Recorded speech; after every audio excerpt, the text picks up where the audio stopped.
day, and welcome to Trusting God at All Times, a daily devotion of Peakland United Methodist Church here in Lynchburg, Virginia.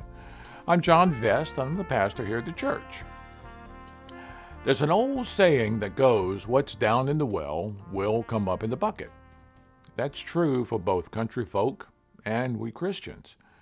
My family home is next to the Ball Diamond, that place of eternal youth where baseball's played in the summer, football's played in the winter, where kites are flown in the spring, and elementary school children have their May Day activities during the summer. Once, there was a well drilled at the corner of left field. I don't know why someone deemed the well was necessary. I'm not even sure who actually owns the property, to tell you the truth, but one day, well drilling equipment came, a hole was dug, pipe was laid, and everyone came out to watch. The well never did anything. Oh, they struck water, but perhaps there wasn't a big enough water plane, or maybe they didn't dig deep enough, but nothing ever became of the well. For several months, we young boys would unplug the site. I mean, they'd actually taken a log and just stuck it down in a hole. We'd unplug the site and drop stones down the hole to hear the water splash, but after a while, there was no splash. So either the well ran dry, or we dropped so many rocks into it that there were more stones than water. It's kind of a sad thing, this failure of planning or curiosity, whatever it is.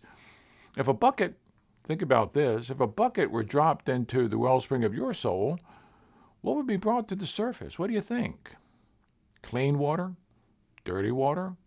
Something in between? Something murky? It was Bishop Kenneth Goodson who first prayed a phrase that has shaped not just my theology, but my very being. At a service of ordination, he said, "May you know both who you are and whose you are." Psalm number 139 begins with these words, "O Lord, thou hast searched me and known me. Thou knowest when I sit down and when I rise up. Thou discernest my thoughts from afar. Thou searchest out my path and my lying down, and art acquainted with all my ways.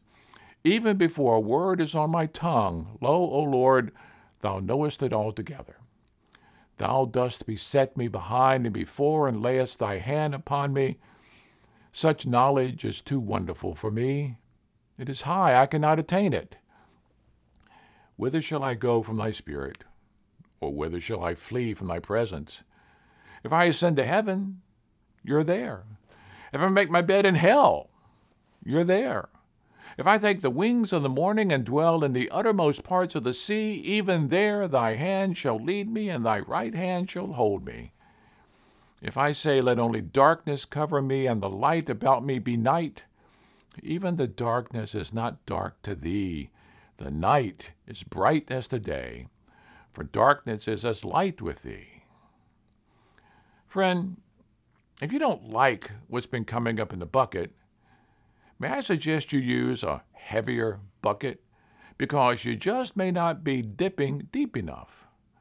God is with you, and that's God's choice, not yours. And there's a part of me that wants to flippantly say, so you need to deal with that. And I suppose there might be a listener or two who responds positively to that. What I do say to everyone is this: get a heavier bucket and keep dipping until you begin to draw water from God's wellspring of life. It's there. The promise of God is, I will never forsake you. Get a heavier bucket.